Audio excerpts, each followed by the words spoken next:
So happy to have you here. I know we have worked together in the past. We still engage on a professional level, and it's always a pleasure to talk to you. I learned so much. I'm very glad that more people can also learn from your leadership journey, your style, and how you're looking forward to creating the next set of leaders. So I can't wait for people to learn from that. Before we get started, Kirstin, for those who don't know you, please tell a little bit about yourself. So I am Kirstin Kita. I work for Intel as a supply operations program manager. A few things that are not part of my role on paper would be a site lead for a return to office, and that's really putting amenities and improving the culture on our site, as well as mentoring a few of our new college grads or interns. I really enjoy sharing what I learn with others. Yeah, I've heard really good stories, real life stories, and people who vouch for your leadership, and you made a huge difference in their lives. We'll get into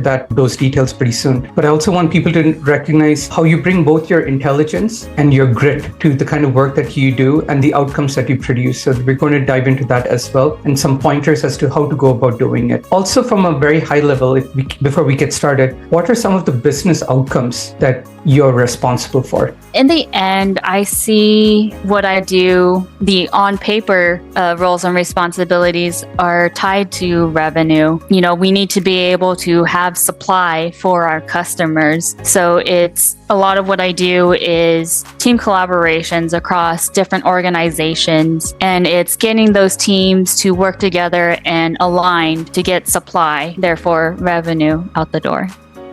Wow. It's a very important part to be in, where you have engineers, marketeers, they do all their work, but when rubber meets the road and customers need their products in their hands, seems like you're the one who makes it happen. Is that right? One of them. Very cool. So in your unspoken tips, I'd like you to guide us. Where would you like to start? What's the starting point for us to learn from you? I would say it's summarized, it's 3 plus a bonus. I'm Asian, so I don't like to use 4. So it's 3 plus the bonus. The first thing is really build your network. Use the time that you have and even carve out some time to network. And then, so the second one would be find your mentors, coaches, and sponsors. You never know who will vouch for you when you're not in the room. And then a third one would be really ask questions. Ask those questions for clarity.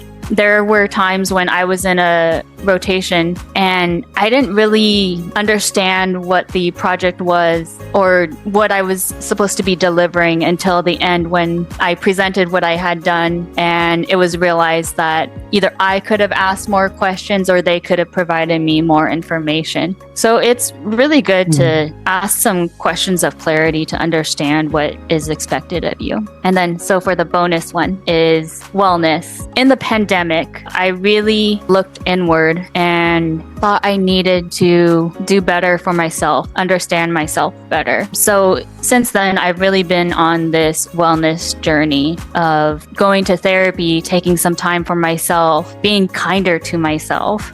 And one of the things that I've been sharing with my mentees is, they shouldn't hesitate to say that they need that. Like, as leaders, we should create a safe space for people to be able to be vulnerable and share that, or be vulnerable and let their leadership know that they need some time for their wellness, because wellness helps with the productivity at work. I've seen it where it can stop my productivity. Absolutely. I would like to share a story. Once had a coworker who was extremely smart and extremely productive, but he had his down day. And I had a manager who worked with him so well, and he was able to allow him to be comfortable in his skin and feel valued at the same time. And I think in talking to him, it seemed like he was so afraid to be a burden on the team. And the manager he very elegantly lifted the burden off of him and said, here are your limitations, and these limitations are valid. And I think not a lot of managers do that. Validate your own limitations limitations and they don't allow you to work around them. And once they allow you to work around your own limitations, your own roadblocks, it really rocketed his performance, and I really saw him blossom. So that's I really love that you shared that. It's really important. I really wish that there were more people that believed in that and really implemented it. I have been lucky to be under leadership that maybe doesn't call out the limitations, but understands that I need to take some time. It happened actually very recently where someone who was an interim manager, I told him, I'm in a little bit of a funk. I may be in and out today. And he was thankful that I had mentioned that and said, with a long weekend, feel free to take some time off early for yourself. As a manager, I think it really makes your employees loyal to you, because I have seen employees who have had limitations like that, and then once they find a manager who will allow them to be themselves and allow them to work around their limitations, they are loyal to them to a fault. And that, I think, really speaks towards their leadership. So if you are a manager with employees with limitations, please, this is like low-hanging fruit. It's an opportunity for you to build a very strong team. I think what's turned out was 4 key things that Kirstin shared, but the 4th one, we're talking about mental well-being, is literally the foundation. And I think it's justified by we're doing a deep dive on the 4th point right away. And I think I would like the conversation to be organic, like how it is, and maybe speak more to that. The importance is absolutely there, that we make people feel safe. Number 1, we understand their limitations and navigate around it, understand their strengths and multiply that. And I think successful managers are able to bring the best out of people, not the worst out of them. And these are some of the maybe obvious, but also not so obvious things, because we don't see it happen common. Is that right? Yes, and I would like to say, I look at wellness as not just being mental health. I look at wellness as many different factors. And just a little plug, in my Instagram right here, or on the QR code, you'll see different things that can contribute to your wellness. And that could be music. I just recently posted that I listen to my saxophone friend's music constantly, and I'm one of his top 0.05% listeners. And also in this Instagram, I also plan on being real, because it is a journey. With this audience here, I'd love to be genuine and open to whatever you would like to ask. Love what you said, that it's a journey. And I think when we view wellness, or whatever you want to call it, self-care, me time, whatever you want to call it, we kind of just compartmentalize it to a day, or we're going to take this weekend, but it's really an ongoing process, and it needs to be like daily work that you put in. It needs to be a habit that you do. And you're not going to see the benefits of any kind of wellness practice that you do. You're not going to see long-term benefits if you do it sporadically, or if you do it once in a while. You're going to see benefits to your overall wellness when it becomes more of a habit. So whether it's whatever it is for you, whether it's yoga, or having some quiet time listening to music, whether it's any kind of meditation, it has to be a practice. And I was once talking to a therapist, and this is what he told me, and it really clicked. And I always share this, is you have like a stress baseline. Your stress baseline, say most people are here, but maybe so if anything happens, like you burn your ramen noodle, your reaction, because you're already here, is going to be 2 points, but it's here. And they're 2 points, but they're here. So what you need to do is bring down your baseline, so that the next time your ramen burns, you're not at level 12, you're still at level 2. And bringing down that baseline takes daily work, or at least weekly work, where you're building practice. You can't bring down your baseline of your stress level by doing it sporadically.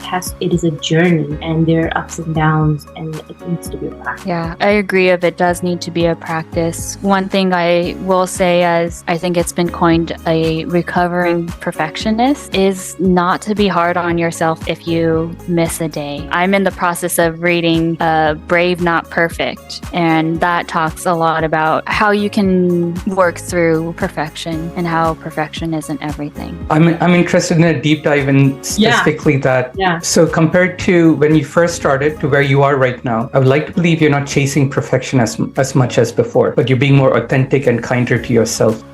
How are you able to catch yourself? I think about it more often. Love it. of spending too much time on this. And I know some of my friends that have joined this, I think they say that they're perfectionists as well. And it's just kind of catching yourself of like, am I taking too much time on this? And my manager that just retired, he had the mantra, work ethic of the iteration process. Show your progress and, you can get feedback quicker and improve it quicker. And I struggled with that a little bit because I wanted to show my best work. And I see. I just needed to catch myself in more feedback and apply it quicker if I just kind of give him what I have now, and then he can steer me in the direction that is expected or anticipated. I see a lot of people, there are a few good managers like the one you had and perhaps also have right now. They're there to extend help. What did you do for yourself that you were able to accept that help and act upon it? Because I think a lot of the times we might get help, but we don't act upon it. Any advice what we can do? I've seen it written in places that, you are your own advocate, or you are your strongest advocate. So it took me speaking up to my manager to get things moving. And you, Saha, any advice for us? Yeah, I think, piggybacking off of what Kirstin said before is bringing an awareness to your thought. And I think that comes with practice. You just keep practicing to bring an awareness of what am I doing? Why am I doing? And sort of being more introspective. And that the introspection itself becomes a practice. And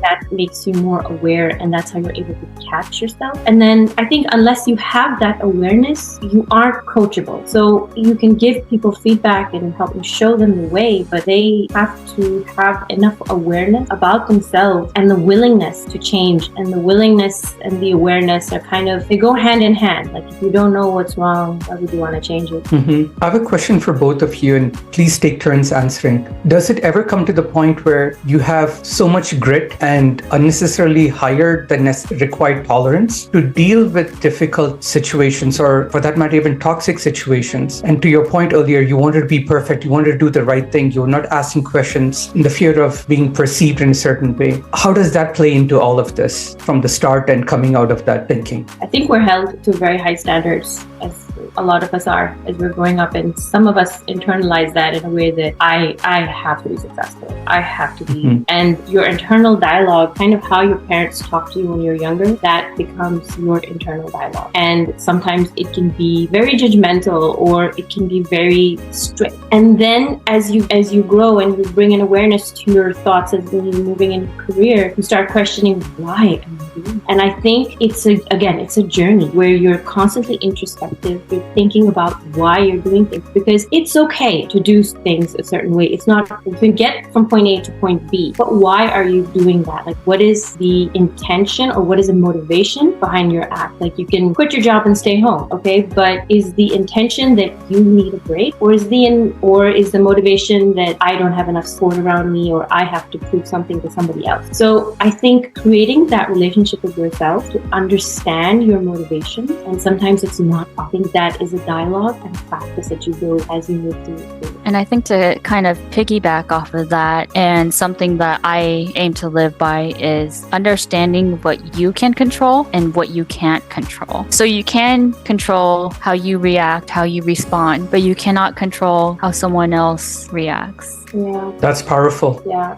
Accepting that, I think there were two levels. For me, there was two levels. There was understanding, the acceptance. Cannot control anyone else is level 2 of that game. Yeah, I agree. I need advice from both of you for our audience. How do you, number one, understand that you cannot control others and you only control yourself? And then how do you get to accept that? Kirstin, we'll start with you first. I think, so the way how I think is, if it's a concept, I try to apply something based on my experiences. And so I end up using examples through my experiences to help understand what I can and can't control. So I think being married and then having kids will be that's like, trial by fire to learn You cannot control anybody else, yet a toddler. You can't control them. And like life will teach you that very quickly in those two ways. And then accepting that, I think those have been the easiest way you can learn those two things. Wonderful. I do want to get the audience to engage. So I need your guys' help in welcoming a few poll questions that we'll present to our audience members and have them drive some of our conversation. Sounds good, guys? First one, leadership development you find challenging. So what areas of leadership development do you find most challenging in the tech industry? And depending on your votes, we're going to have our next conversation here. So we have some answers here. So I'm going to end the poll and share the results. So we do have a type, building a diverse team and then developing a leadership style that fosters innovation. And I think they kind of go hand in hand. Mm-hmm. So if you don't mind, both of you, can we speak to building a diverse team and developing a leadership style that fosters innovation? Can we talk about that, please, next? I think we talked about this in one of our other podcasts, is how do you build a strong team? And you have to start with choosing the right people. And more so than the technical expertise, you need to make sure your team gets along and they're bringing a different aspect in terms of personality. If you have a bunch of team members who are all just going to agree, then you're not going to get the innovation. You're not going to get to your creative solution. So I think as you're building a team, you need to build a different array of personality, and that comes with diversity. You have to bring in diversity from in every aspect, whether it's gender or racial diversity. All of that will automatically bring in different perspectives and different types of personality. So I think that's like the secret sauce to building a strong team that is diverse. And then how do you foster innovation? I think you have to let things brew. You have to let people feel safe. You have to allow people to do their best. And it kind of circles back to about how your manager was with you and how other managers are. When I brought up my story also, it was the same thing. They made us feel safe. And so we could bring in that extra thing, or, whoever it is. So if you want to foster innovation, your team needs to feel safe psychologically, and they need to be able to feel safe enough to take risks. And that's where you get it. I agree with that about feeling safe. And the word that I was going to use was trust, but safe may be a better term. For an example, when we were in a supply challenge, we were a virtual team of very different functions. We had finance, we had supply planning and demand planning. And in the beginning, we weren't all speaking the same language. And I believe it took a few of us program managers to get the team to realize that we are people first. And, we need to build that safe culture. And it took kind of getting to know a person at the start of the meeting, like not going straight diving into the agenda. And also one of the things that I had implemented in a meeting I led was, good news of the week. What was some good news that you wanted to share either, for work or personally? Mm-hmm. Because once again, we are people first. Yeah, I like that. I like that you had that extra time to sort of gel and bond. And it reminds me of the time I was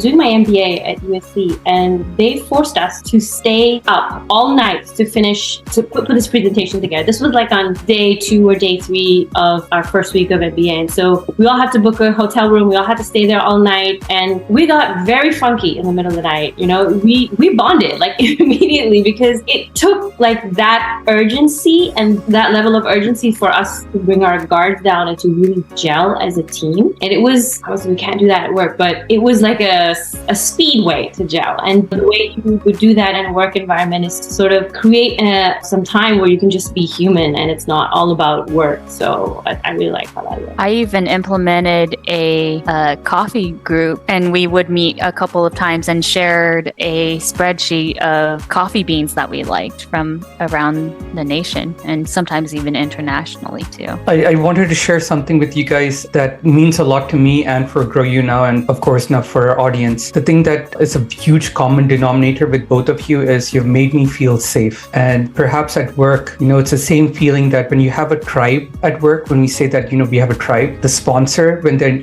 you're not in the room, they would speak in your favor. I've experienced that with both of you, both in Grow You Know and outside. So I think some of these are, it comes from you wish you had someone for you. Rather than waiting, you become that person for someone else. And then you keep spreading your wings and you come across more people like you who share the same values, and then it starts building. And I think that's how it happens at work too. You build your tribe. Yeah. So some of the people who are on the call, and even how Zaha, you and I, we connected from a long time ago, it comes from feeling safe so that your lizard brain, that fight or flight response doesn't kick in. And it's actually as simple as that. Make people feel safe. Even if they don't agree with you, your conversation, instead of being a difficult one, will be a regular conversation. Yes, we do have a question, and this is from Amanda. Have you ever had an moment, breakthrough realization that enabled you to better advance your career or accomplish a big goal that may have been challenging? I think I've had a couple of those. One of them being that I was part of a rotation program just out of college. And,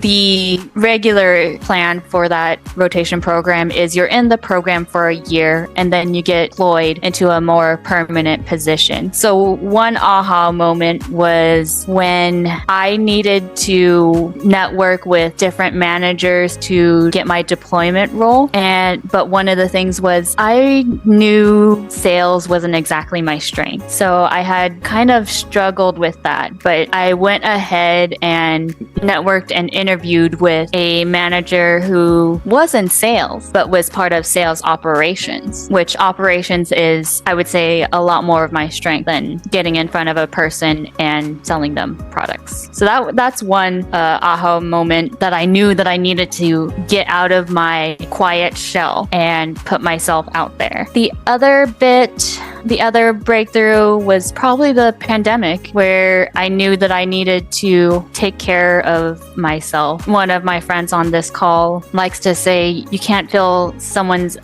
else's cup from an empty cup, or somewhere along those lines. So that's when I realized I'm the one that can take care of myself, and I need to be the one to just kind of push through and do it. Hopefully we did justice to Amanda's question. Amanda, we can unmute your mic if you would like to ask any further cascaded questions. No pressure, but we will unmute your mic. And if you do want to ask Kirstin a question, feel free to take over. I don't have any follow-ups. Just wanted to say thank you for answering and appreciate your vulnerability in sharing some of those. Okay. I think the next question is for everyone. There's a saying that your life partner is your biggest career choice. How has your life partner support enabled your career? Hopefully it's not too personal and you're comfortable saying that. I'm comfortable saying it. I will say I appreciate my husband's cooking abilities. He makes sure that I get fed and that I eat. So that is one way he supports me personally and in my career. Love it. That he makes sure that I eat. I have observed many marriages and many people leave careers and many people excel in their careers, and how careers have impacted marriages. It's the big on both sides, whether it's the husband or the wife or whatever the situation is. Both parties can either suffer or they can propel each other forward. So this is very true, that your choice of your partner will have a direct impact on your career. But I will also say this, sometimes when you are in a relationship and that relationship is more important to you, and for some reason, if your career is on the back burner, you might find something more meaningful for yourself that is more fulfilling. Because I think, especially when you start out your career, you're kind of doing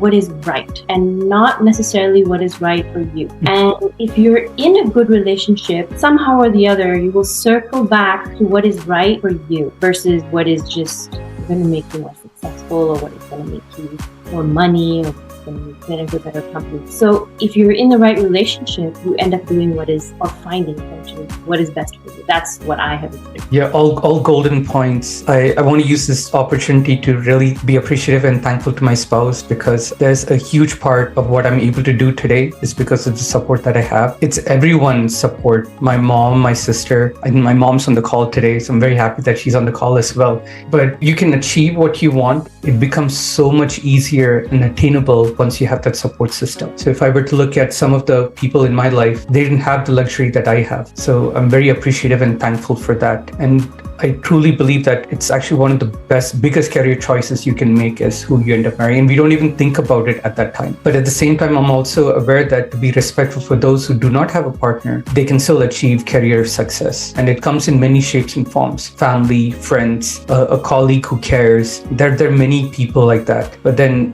what I've also learned is maybe we live in an echo chamber in the Bay Area, but I think this needs to be normalized, which is in a marriage especially, it's 50-50. It's not 49-51. It's definitely not any other skew of that. And that 50-50 need not be every day. But if you average it out over a year, it can be 50-50. So we need not add that additional pressure. So it's just being there when the other person needs you. And I think that matters a whole lot.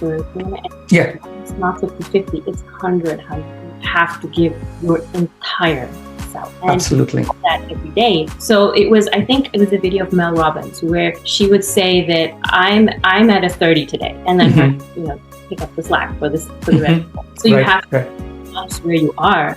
And if you can get to that level of communication in your marriage where you say, I'm not at 100 today, I'm at a 50, and maybe you're both at a 50, and that will, make it so you should not add each other, you have that awareness. That's my edit to your numbers. That's when I offer to my husband. Yeah. And what I also really appreciate now in the new way of how we do things, the gender norms and stereotypes are shattered. And that's what I really like about how at least some of us are paving the way. And everyone needs to play an important part, regardless of whether you're in the current generation or not. So hopefully we answered that anonymous attendee's valuable question. Alrighty, the next one. What are the smart choices or goals that we can make in this competitive high-tech world in building our career growth? I think it depends on how you want to develop. For instance, I actually, for the intern that's interning with our team, I put a SMART goal around how many times she presents to upper management, to upper leadership, because I wanted her to get the visibility with our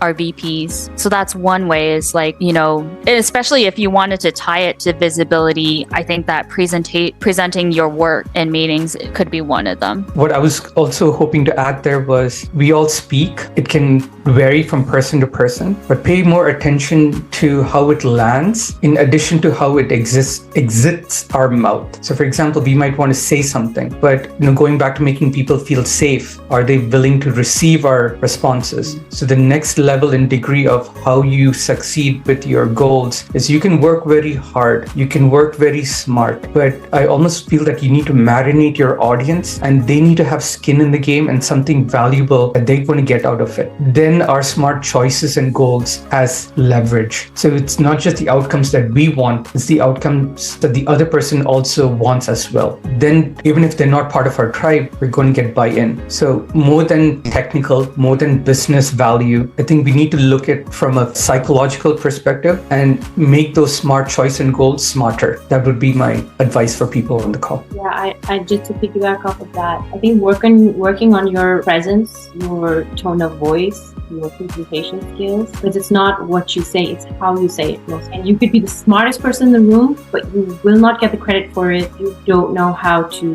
present yourself and how to captivate an audience, how to get and then keep their attention. So storytelling really is really important. So yeah, all those things. I think I would also like to go back to one of my tips is the network piece as part of your SMART goal. And it ties into understanding what they do and talk about getting their buy-in, right? You need that network connection. Yeah, I had a question for you, Kirstin, for networking. For those who struggle with social anxiety or who are just introverted, what are your tips for networking and how they can get that level of comfort and get out of their shell? Like, what are your top tips for the introverted? I'm not introverted myself, so I can only guess. But one way I do try to work with introverts is having a more informal conversation, having more of an informal way of meeting.